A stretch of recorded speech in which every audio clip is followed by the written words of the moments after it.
Hi guys, I'm back with another chapter of Piecing Me Together. Today, I think I'm going to read chapters 3 and 4. The chapters are kind of short. Chapter 3 is called Dejar, D-E-J-A-R, which means to leave. The next morning I wake up before the sun, so early that only trucks and people up to no good are on the streets. There's nothing in the fridge but baking soda in the way back, and half-empty bottles of ketchup, barbecue sauce, and mustard on the door. I drink a glass of water, take a shower, get dressed, and leave by 6:30 so I can get to the bus. I ride the 35 minutes through the maze of houses that all look like one another, like sisters who are not twins, but everyone thinks they are. Living here means when people ask, "Where do you live?" and you say, "The New Columbia," they say, "You mean the villa?" And remind you that your neighborhood used to be public housing for World War II shipyard workers.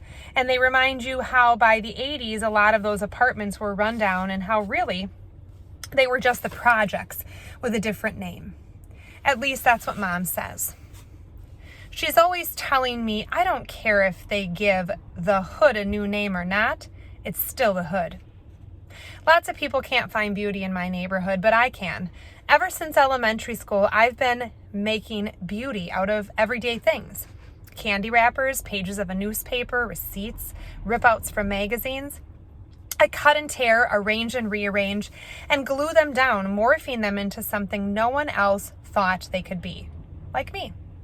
I'm ordinary too. The only thing fancy about me is my name, Jade. But I'm not precious like the gem. There's nothing exquisite about my life. It's mine though, so I'm going to make something out of it. Not only for me, but for my mom too, because she is always saying, never thought I'd be here before, but that's how things turned out. And when she says this, I know she means that if she hadn't had me when she was 16, she would have gone to college, would have maybe moved away from Portland, would have had fewer struggles. She never outright blames me for making her life harder than it needed to be.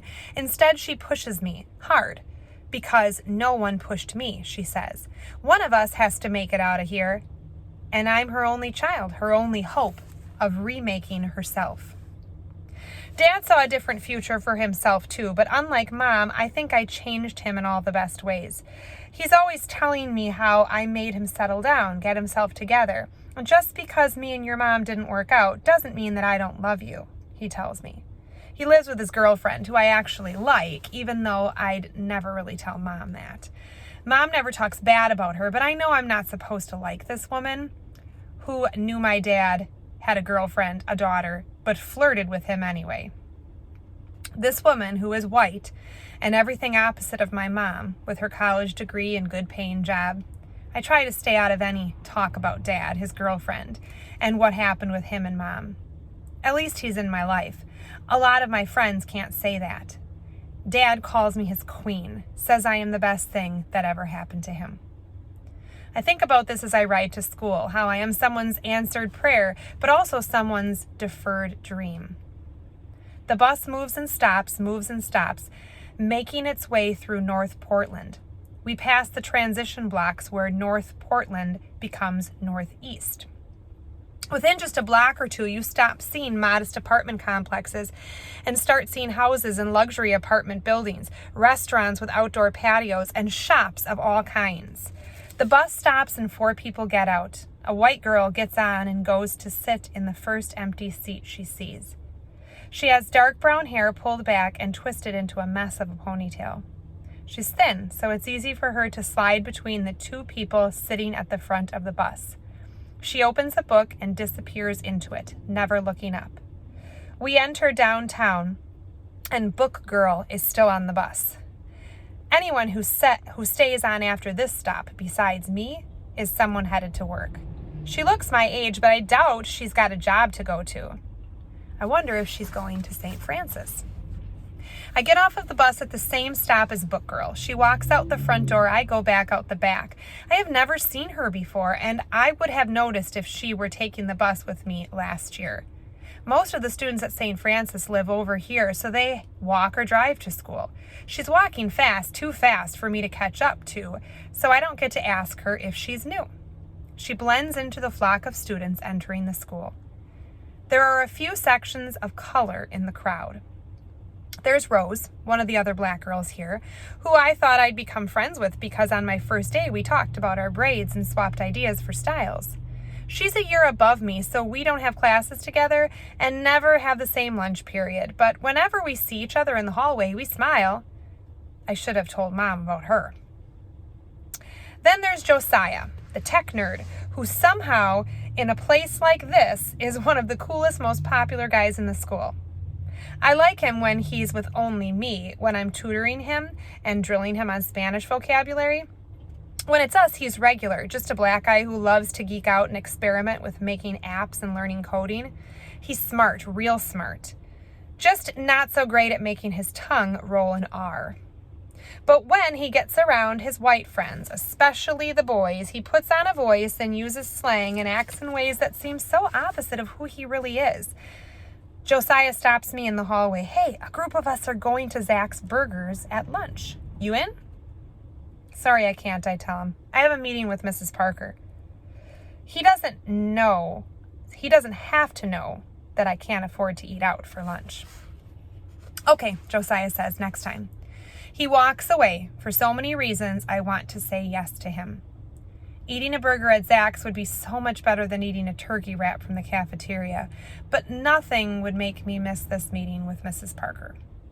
I can't wait to find out what country we're going to, what the service learning project will be. Of everything Mrs. Parker has signed me up for, this one means the most. This time it's not a program offering something I need, but it's about what I can give.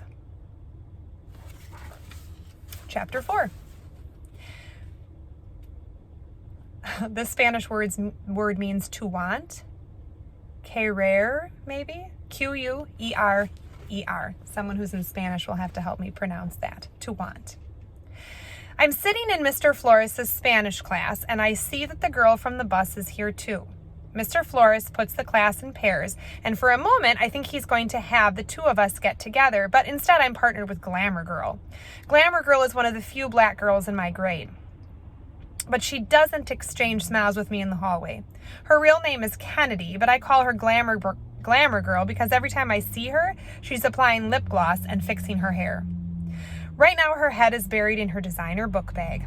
I look at all the things Glamour Girl is taking out of her bag and tossing onto the desk. A cell phone, a makeup carrier, a coin purse the same color as her bag, a small bottle of lotion, 2 kinds of lip gloss, one with a pink tint, the other clear, a debit card, and a small tin of peppermints. I stare at the mints and my stomach growls loud. I wish I could silence it. Big girls can't have growling stomachs. Glamour Girl curses. She can't find her pen. I'm not surprised. I've never seen her with anything school-related. She puts everything back into her bag, except the mints. She opens the tin and takes out one round candy. As soon as she puts it into her mouth, I smell peppermint and my stomach rumbles again. You want one? The Glamour Girl asks. But she's not talking to me. She is tapping the shoulder of the girl in front of her. Then everyone around us is reaching their greedy fingers into the tin, taking out small round candies. Someone passes the tin to me. There aren't any whole ones left, just peppermint dust and a few that are broken in half. I take 2 halves and rest them on my tongue. I close my eyes and suck hard, savoring the cool flavor. I give the almost empty tin to Glamour Girl and thank her. I am regretting that we aren't friends. Maybe if we were friends, she would have offered the mints to me first, and I would have a perfectly round one. When the lunch bell rings, I don't even stop at my locker. I go straight to Mrs. Parker's office, where she offers me candy from the jar on her desk. I take a cherry Jolly Rancher. Like most of the adults in the school, Mrs. Parker is white. I imagine her to be a fun grandmother to the 3 boys in the pictures that decorate her office. There's a picture of her skating with one of them at Oaks Amusement Park. Aren't they just the cutest little boys that you've ever laid your eyes on, she says. Okay, well, I'm biased, but still, the 3 boys have copper skin and tight dark brown curls. I look at the rest of the framed photos in her room. There's a photo of a girl, who must be her daughter, standing with a brown man. The 3 little boys gathered around their legs at the bottom of Malt Noma Falls. Mrs. Parker picks up the photo. My youngest and her husband, she tells me.